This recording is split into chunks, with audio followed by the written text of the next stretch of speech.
Welcome to my life as an NPC.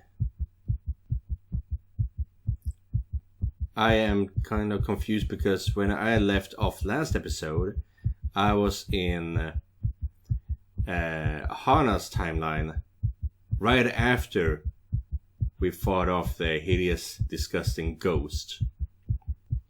But it seems like you moved back a couple of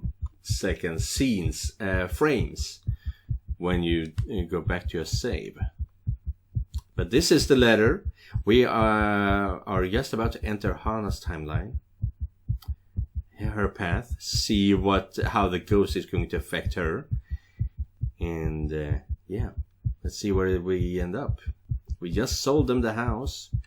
Question is, are we going to see the house being sold again, but from Anna's point of view, or is we just continuing the story from Hannah's point of view? Let's go. There we go. Hannah. It is far too easy to get them to pay attention. I'm raptured. But before that, we have a journal update. Let's see. Profiles. Oh, Hannah. Here we go. Everyone is empty though. Oh, Isabella is 26 years old. She just had a birthday. Jeez, when I started playing this game, essentially. April 30th, Taurus, 31 years old. Height, 5'7". Occupation, heiress. Former finance manager. Oh man, you should have stayed with that. British, Anglican. Education, Master in Business Administration, a major in accounting. Likes bouillabaisse, dogs, fashion, parties and dancing, the beach, children, iconic women, charity and math.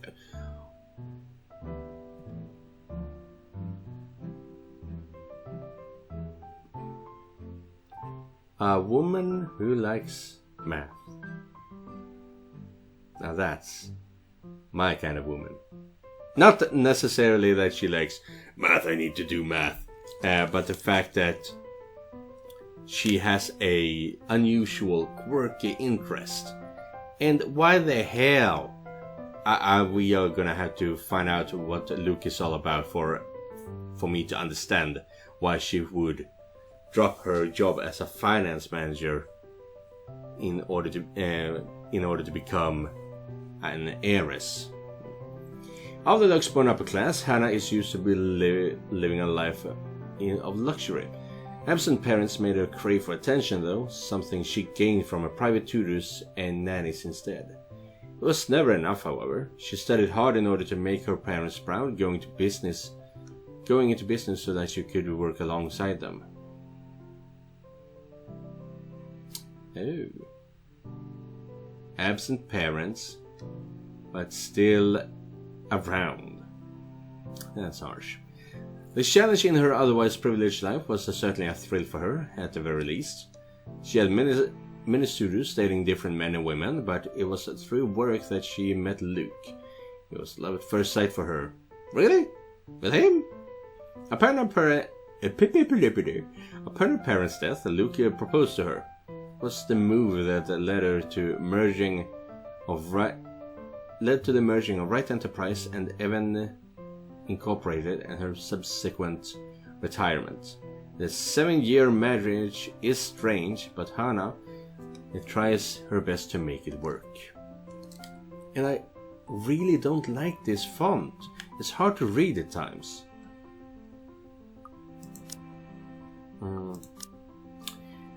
Now, we're already at minus with Luke. How did that happen? I would assume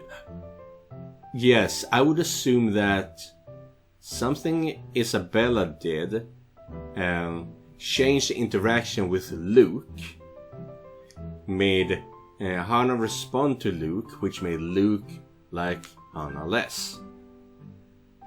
I would assume that's how it went down, because starting with negative points for Luke is very strange.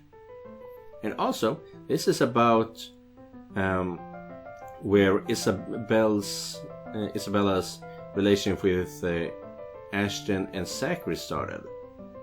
So This, around 65%, I would say, is where love begins to form. But it's also where love falls out of place.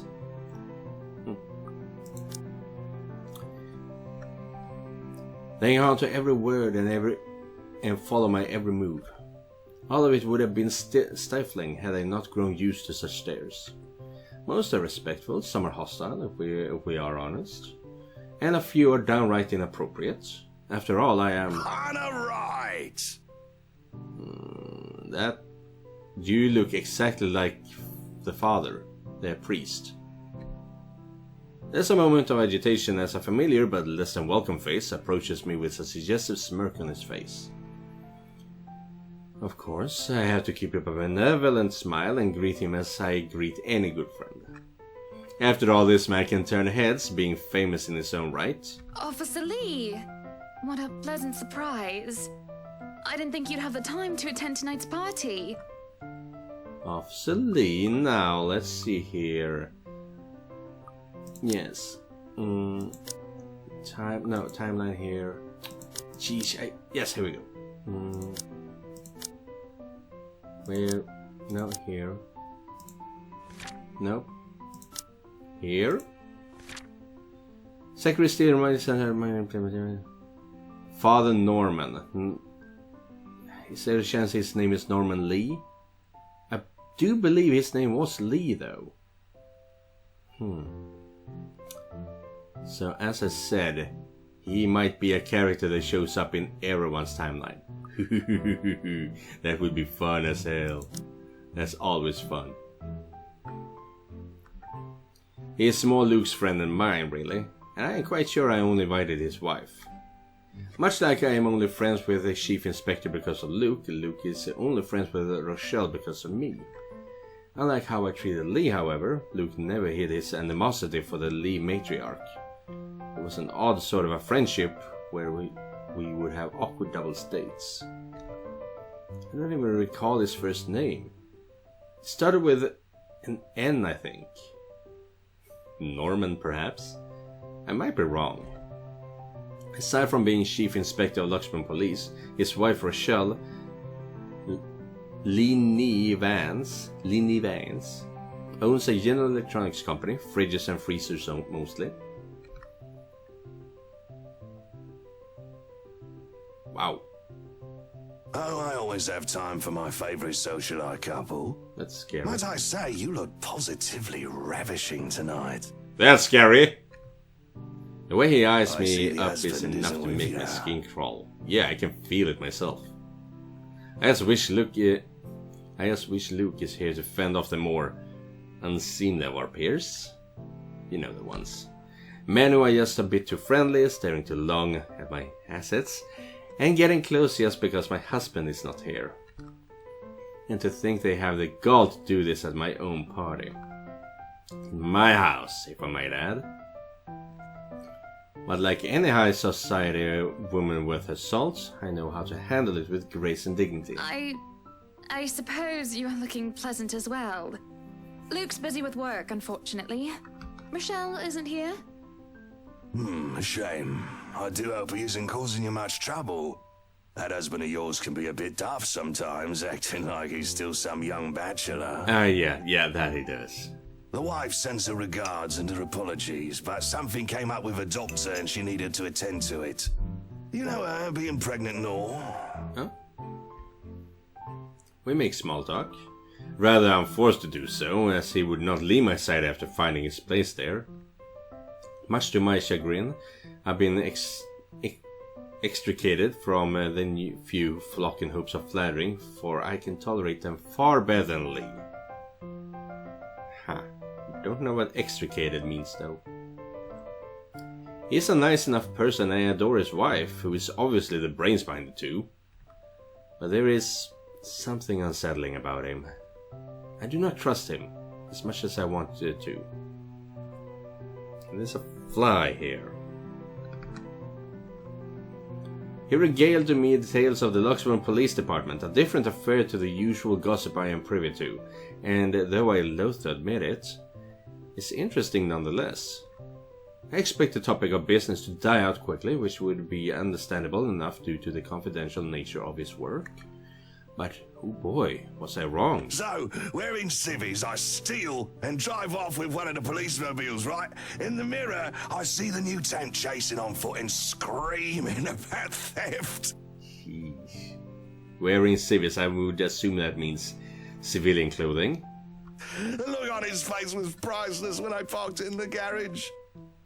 Oh my. You made him chase you all the way home for a prank. What did Rochelle have to say about that? Rochelle has a strange love and hate affair with Lee. Not a love affair, a love and hate affair. He is married to a man who did not grow up past his early 20s, judging by the way he acts. Surprisingly enough, they've been married for a good 20 years. A lifetime if you compare it to my marriage of 7 years with Luke. I, on the other hand, well, Luke is not Lee. I should be happy about that, I suppose. Although my darling did have his moments. Hey, the wife pulled my ear and gave me a good talking to, though. Besides, we live in a flat a block away, so it wasn't much of a grand chase. Weren't you living in a house near the countryside? Moved for work, you know. Or you probably don't. Ooh, jeez. No, I don't. But a flat in downtown? I suppose if that's what you like. No, it's horrid. Hate that tiny place, no matter how convenient it can be for work. 55 square yards are not enough when you need to get away from the wife. Ooh. Dude, let's not put that kind of stuff in here. Now, 55 square yards, yeah, that's what I thought. Which is 46 square meters, which is bigger than my apartment. I mean, yeah. I can see it's a bit bigger than my apartment. I have 37. So their apartment is 9 square meters bigger than mine, which is 3 by 3. Which is not a lot, so essentially my apartment. Yeah, I mean, I understand that I feel that my apartment is kind of small. But that's because I put up a big ass sound booth right next to my bed, essentially. And I am bad at cleaning up. So yeah, it's not a big apartment. But if you can afford living, going to parties like this, and being, what was it, officer, a high-ranking officer, then you should be able to afford a bigger apartment than that, wouldn't you? I wouldn't mind a place away from the city. Even started looking at the ads. I spied an interesting lot, actually. Heard it was finally put up for sale. Or that something mansion, you know the one with all the ghost stories. Oh, so this is just before everything happened with Isabella. I know what he was talking about. There are really only a few urban legends around here. It's The Ermengard Mansion? Ermengard? Okay. Oh yeah, because it's Ermengard. That's the one. That's King it Ermengard. is. I'd buy it myself, but Rochelle would only gripe if I brought it up to her. Not to mention all the expenses a place like that. It'll be a real fixer-upper. You also have to find someone willing to work there with how superstitious people can be. If it becomes a problem, just hire someone to do an exorcism. Oh, she did actually think about it. Oof. I actually did not expect her to be thinking of that. She might be smarter than I give her credit for. Especially if she enjoys math. And being a financial accountant, or whatever it was. Yeah, she is smarter than I give her credit for. But she's so dumb. Actually, I do know of someone who could be up to the task. Norman Lee. You remember the Ludgates party at their Christchurch summer residence? Of course.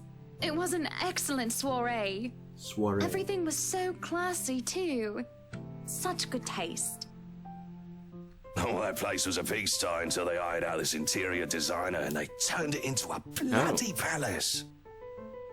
She worked for the Exodus for their apartment in Soho too, and they recommended her when we were looking up pieces for our beach house in Porto Colom.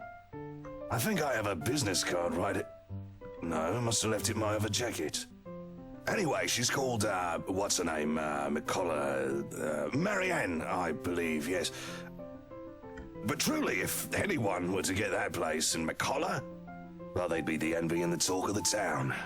Ooh, and that is kind of what you want, isn't it, Hannah? Well, Hannah if Wright. you put it that way, I might just snatch it up for myself.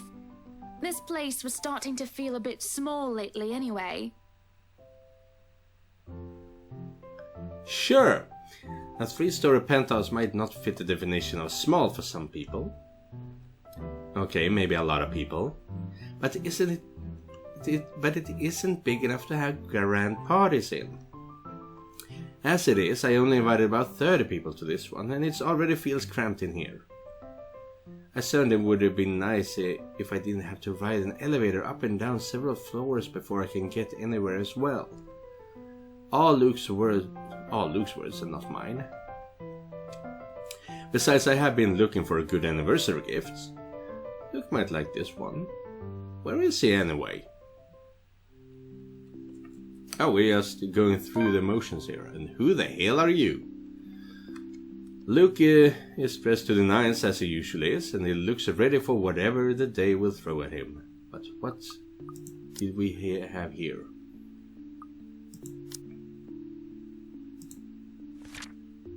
No, here we go, 17. There.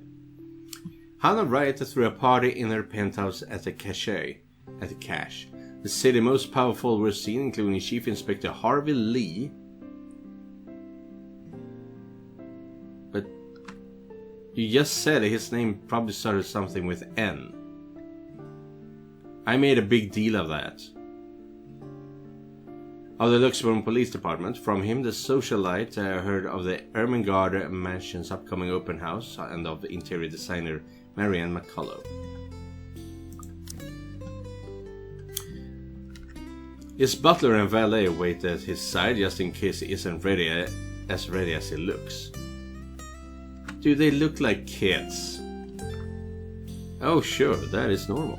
What is confusing me is the fact that he is on his way out of the penthouse, considering we won't have anywhere to go until much later. Where are you going?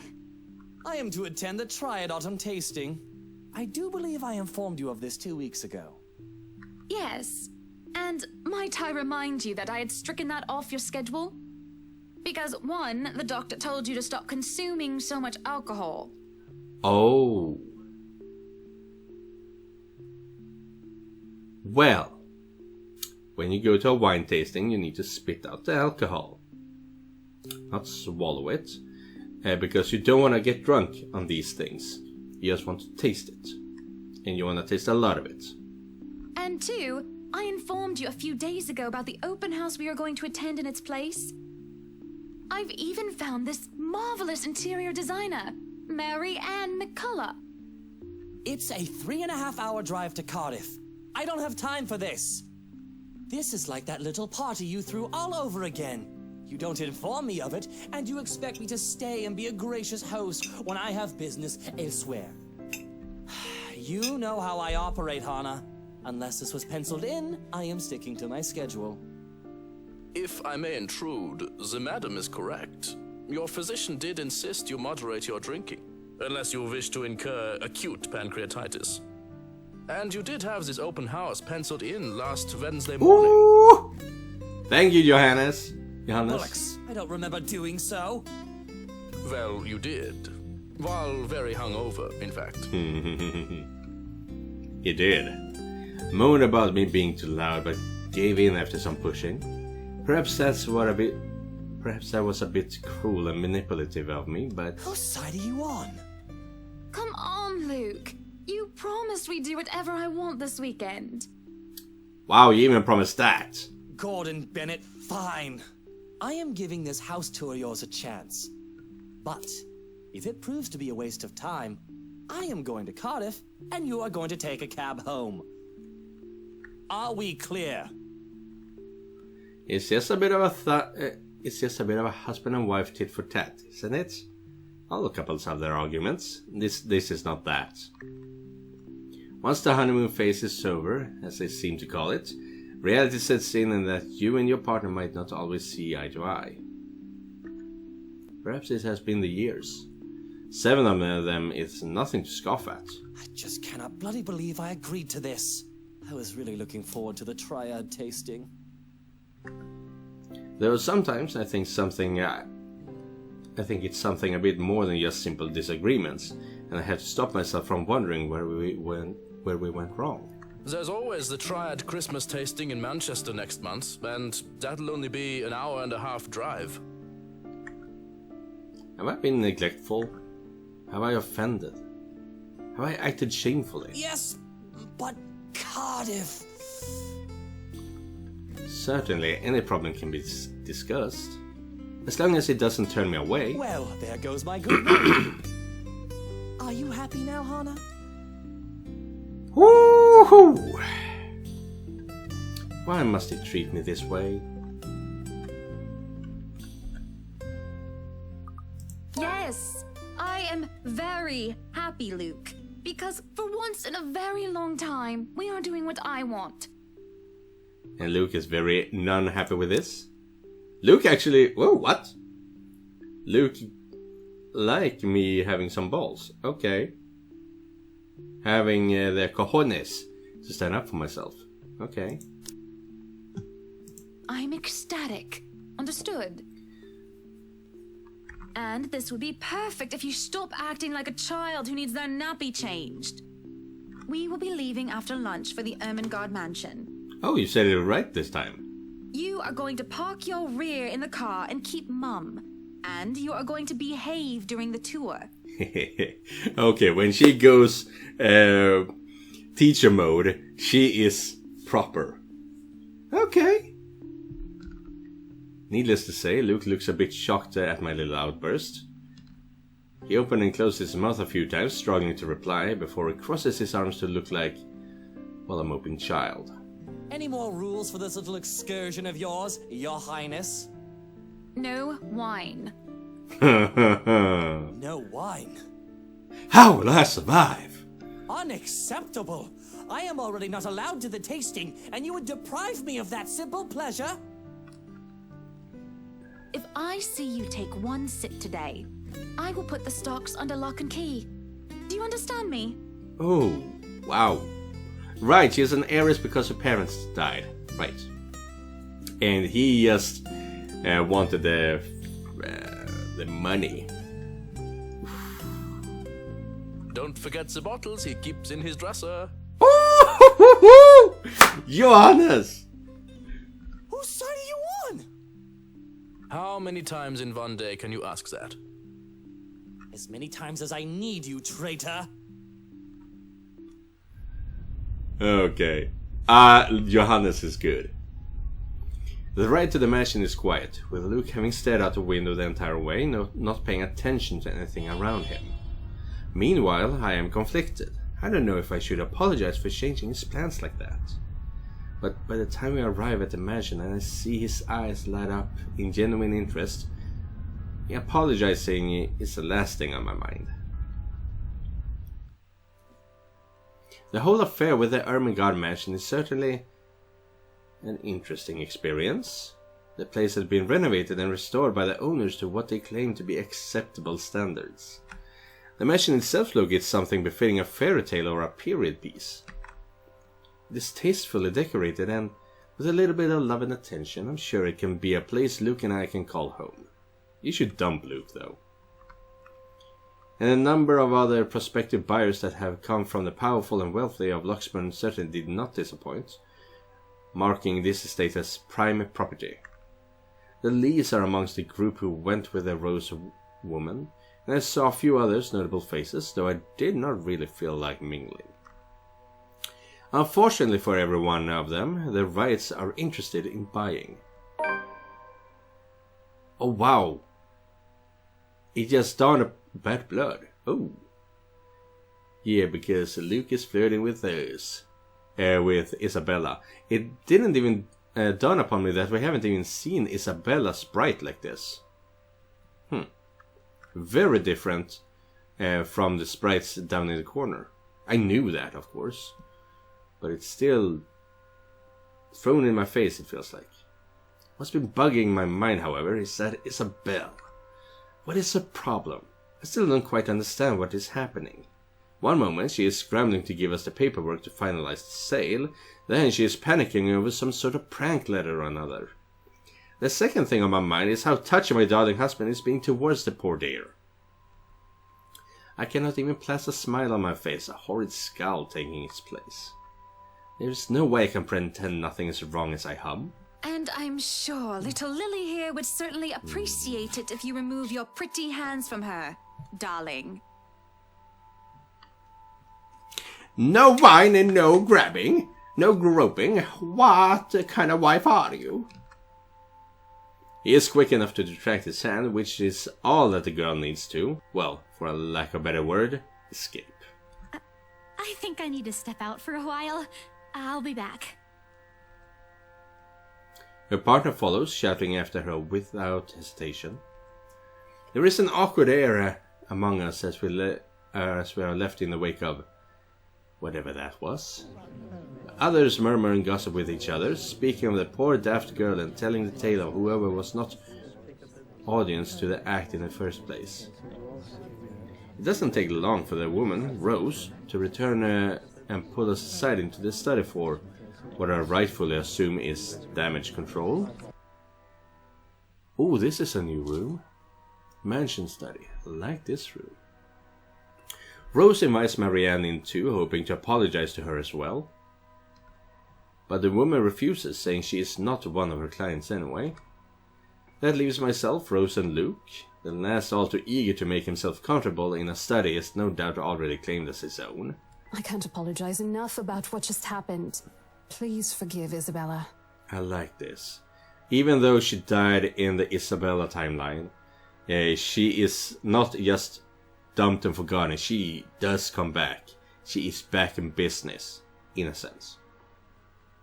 She's been under a lot of pressure lately. She's young and all those rumors about this being haunted just got to her head. And it must be this terrible heat too. Not a drop of rain for days now. Oh, it's fine. The poor girl must feel so embarrassed about what she just did. But I say, let bygones be bygones. After all, she's only a child. Wait, wasn't she like 26? 26. I can't see if that's 20 or 26. Do we have any other sixes?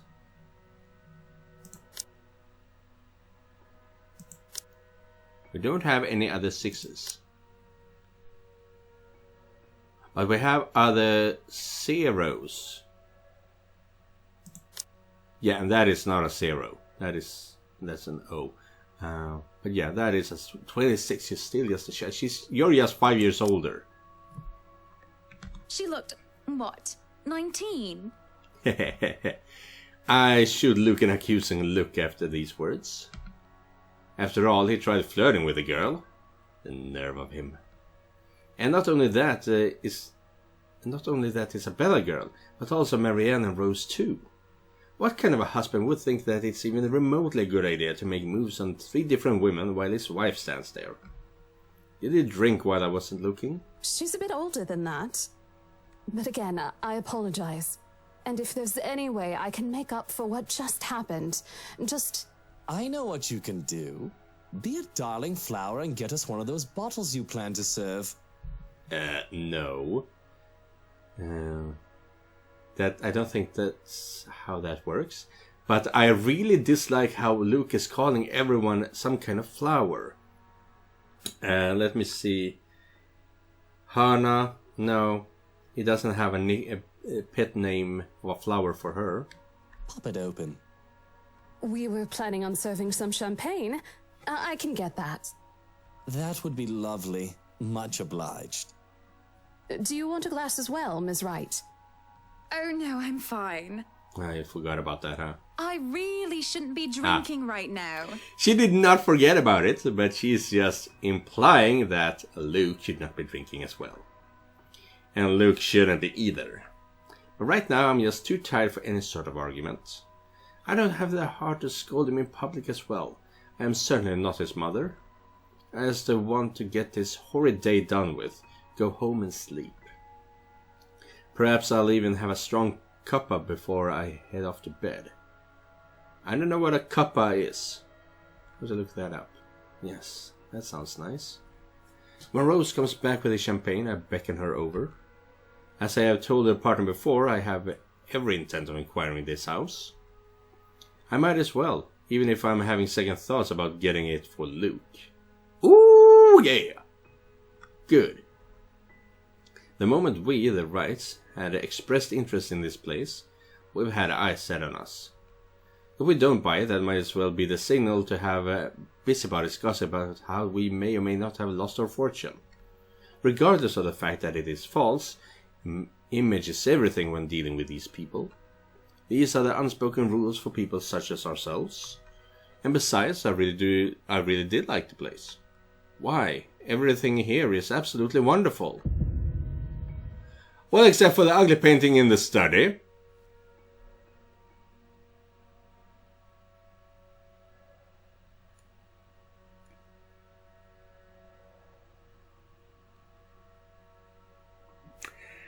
That is so bad.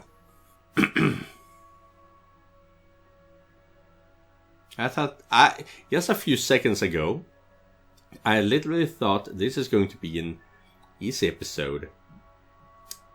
I am not so sure anymore. That is absolutely horrifying. Looks like a bad fake of an Edvard Munch painting. Here's the deal. I'm willing to pay 10% higher than your listing price. I'm assuming the painting was here, because there are no other wall, except for this one, no other paintings. If anyone tries to outbid us, just add another 5%. I doubt anyone can, of course. Or, you know what? Just add 15% to the listing price, and we can sign all the paperwork now. I guess, if that's what you want. That won't be any trouble. I don't have all the papers now. Didn't think this would be a quick sell. Okay, I honestly thought that Rose was the one who made the price go up, but no, it was Hannah that did it. She is a go-getter. She is smart. She just needs to have her reality checked, is what I'm getting at. I'll have copies sent to you so you can look over them. And if you'd still like to finish the rest of the tour with Isabella's group, you're more than welcome to. No, I think we're good here. We'd appreciate a private tour of the place a lot more, I think. All right. Should I let Marianne in, then? Marianne? Oh right, she's been waiting outside the study this whole time, hasn't she? I'll need to have a little chat with her to move this little mansion project forward. Please do. There is a look of apprehension when the other woman enters the study. Yet, like a professional, I see the moment when she steels herself and masks her worry. Admirable. We have this project then? Of course. Will you be needing anything from us? Right, now that I think about it, did everyone see that painting? Or only Hannah, because everyone is under the curse right now. They've all seen the letters, everyone under the curse, and everyone sees the painting, and therefore they can just wave it off as being ugly as all hell. Or is Hannah the only one seeing it? And just ignoring it because no one else is talking about it. That is...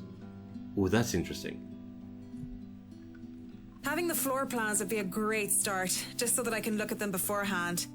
And not only that, it would be fucking hilarious if everyone could see the painting and just go, oh my god, that is so ugly, and just paint directly at the ghost and say, you are ugly as hell. You are some kind of cheap Edward Munich bullshit going on here. I'm going to burn you the second I get this house. Man, that is some scary movie vibes.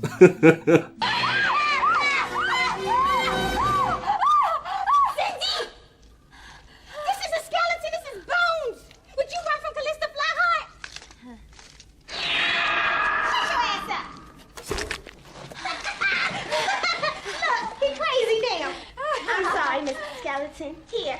Gotcha, Scythe! Have a nice trip! And if you could tell me when you're available for a meeting so that I can include it in my calendar? Oh, is a meeting really all that necessary, Marianne? I guess we can send Johans to help you out. Johans. Is that how you say it in English? Johans? I mean, in Swedish you pronounce the E as well. Johannes.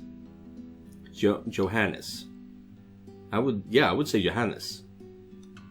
Or, you know, Johannes. But Johans? That's just Johan.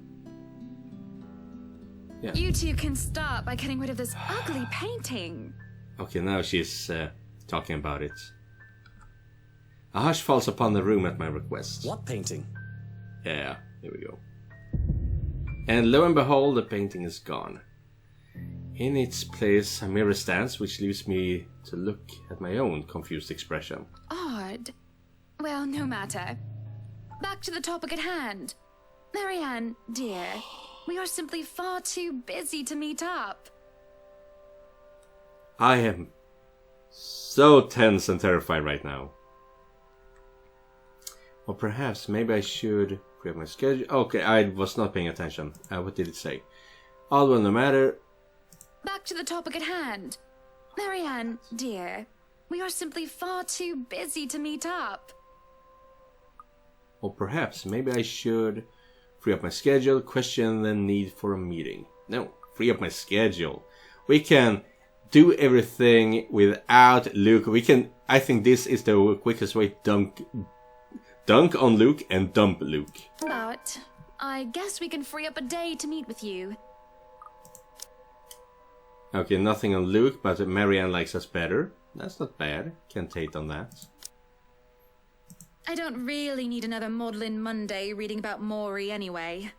The book club can function without me for one day. What time shall we be seeing each other? How does lunch sound? Ooh, that's why you, Marianne, met Isabella in the park. Besides, my house has a high priority over book clubs. Why, we can hold the next meeting in this place. Sure that the beauty and grandeur of it all will inspire spirited and lively debates about whether modern day writers could match up to the classics. Dude, I have tried listening to 1984. I tried listening to Moby Dick, and they say so much without saying a single shit, to be honest. They refuse to get to the points in the old classics. I am still trying to get through those books, but they had the classics need to be left in the past, unfortunately, if that's what you're getting at. I might as well clear up the rest of my week to handle whatever affairs buying this mansion requires of me. Any social activity can be put off until the Ermengard, or rather, the Wright Mansion's great debut. I'll have my fill of great parties and gatherings, especially when I organize them myself. That sounds good. Although, with a project of this scope, we might need most of the day to tackle your concerns. A more thorough inspection of the place is also preferable. Breakfast then. It's a date. It's really not. All right. Monday, 10 o'clock sharp. We'll see you then. Actually, Mary Ann suggested that we meet at 9, but who is even awake at that unholy hour? Agreed. Who is awake at that unholy hour? I was lucky enough to wake up this morning before Luke went all the way to Cardiff. Oh, right, before he actually went to Cardiff. Yeah. We say our goodbyes, shake hands, and make it clear without outright saying it that we now own this house. By the time we left the mansion grounds, sunset is almost upon us. So, you really want to buy this place then? Oh, you are ugly. That's a bit of a big impulse buy, even coming from you. Not that I'm complaining. Well, I'm glad you're not complaining like you usually do. Whoo! It's a right and proper Christmas miracle, isn't it? Hannah has finally done something right.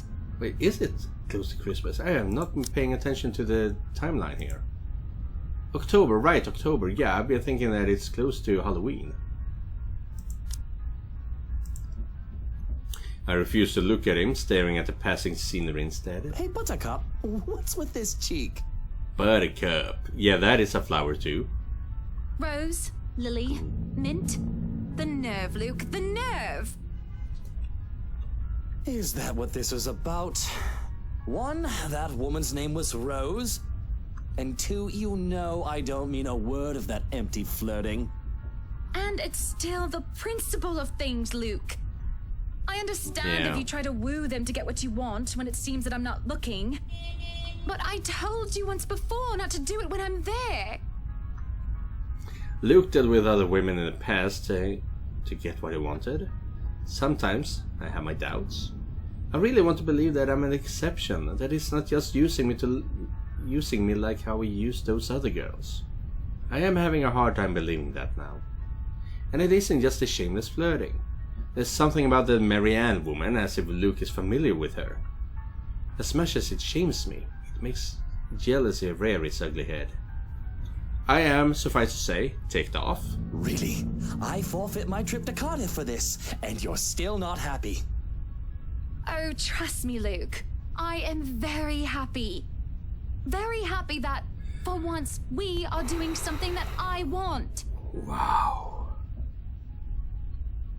Can you not see the smile on my face? Ha ha! It is only when I let loose those words that the truth hits me like a slap on the face. And by the looks of it, it seems to have the same effect on my dear, darling husband. It has always been Luke wants to do this and Luke wants to do that, hasn't it? I don't even remember the last trip we went to which was of my own choosing, without needing to get the man's approval. On the other hand, I was pulled along the very single expedition I wished to tackle, and I never objected. The rest of the ride home is spent ignoring each other, pretending that others didn't exist. Arriving at our penthouse, my first order of business is to get into bed. Forget a hot bath and forget the tea. I just want to bury myself in blankets and forget everything in my slumber. It seems that Luke has the same idea in mind, as he tags along behind me. But this is something I will not allow the moment I pass through the door. Out. Oh ho ho! What the bloody hell, woman? This is my bedroom too! Luke stands flabbergasted as I deny him entry into our chambers. His pillows lies on the cold tiled floors away from the warmth of our soft down bed, and my gaze promises him the same fate if he does not budge on this matter. Don't even try to argue, because I am very cross with you, Luke Wright. You can take the second bedroom or the guest room if you wish, but I do not want to see you at all for the rest of the night. Johans! Our butler wanders over, a curious expression on his face. He doesn't quite hurry, moving at a relaxed pace no matter how angry his master sounded. No, you are not allowed to sleep in my room, sir. Johan is a fucking legend. That's not what I mean! Help me talk some sense into her! There is no sense in questioning her right to be angry, sir. I may be a straight man, but man, Johannes is a man in my taste. She is just...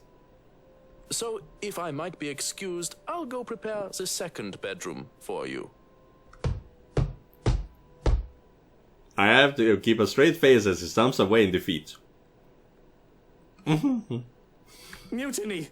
This is mutiny! Oh, you are such a big baby. The system is being drunk upturned, baby. and the people are rioting, and everything is left asunder.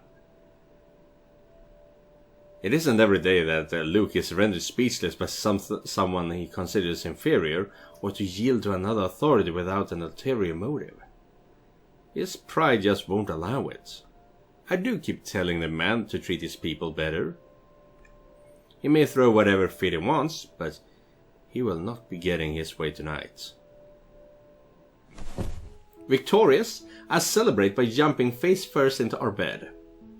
Undignified, yes, but nobody is here to judge me anyway. Yes. Right? Oh, hell no!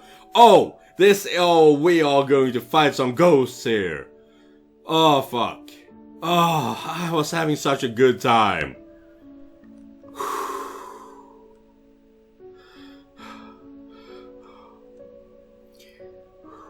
Nobody's here to tell me what to do. Yet, as I succumb to sleep, I can hear them whisper to me. I can hear them whispering. Fucking knew it. I am so scared! Calling for me. They want me. Need me. They drown me, pull me down and suffocate me in their embrace until I sink to the bottom. A deep abyss awaits, inviting yet foreboding. I'm just assuming the ghost will show up here and attack us. They're calling to me from in there, aren't they? I do want to help. I do. But when I try to reach out, something pulls me back, like a hook sinking itself into my stomach. Yeah. It wasn't that bad, but I knew exactly what was going on. And I break through the surface with a gasp. Alone in a bed and without Luke to hog the covers, I am swathed in cloth and slicked with sweat. It takes me a while to untangle myself and kick them all off. Both the bed and I are a right mess by the end of it all, but I am more than eager to just get up and go out for some fresh air. October 26th, Wednesday. And that is where I will cut off for today's episode. I fucking knew that was going to happen. Oh. But this story is just turned up even more. I like the story even more now, and I like Hannah even more now. I thought she was just a stupid little brat, but no, she actually has quite a person to her. Unlike Luke. I will be so upset if I find out that Luke is actually someone that you start to like when you play as him as well. But, as I said, this is the end of today's episode. If you want to watch anything else that I've been playing, you can find those videos down at the bottom of the screen. And remember, just because you're not the main character doesn't mean you're not important. Goodbye, everyone.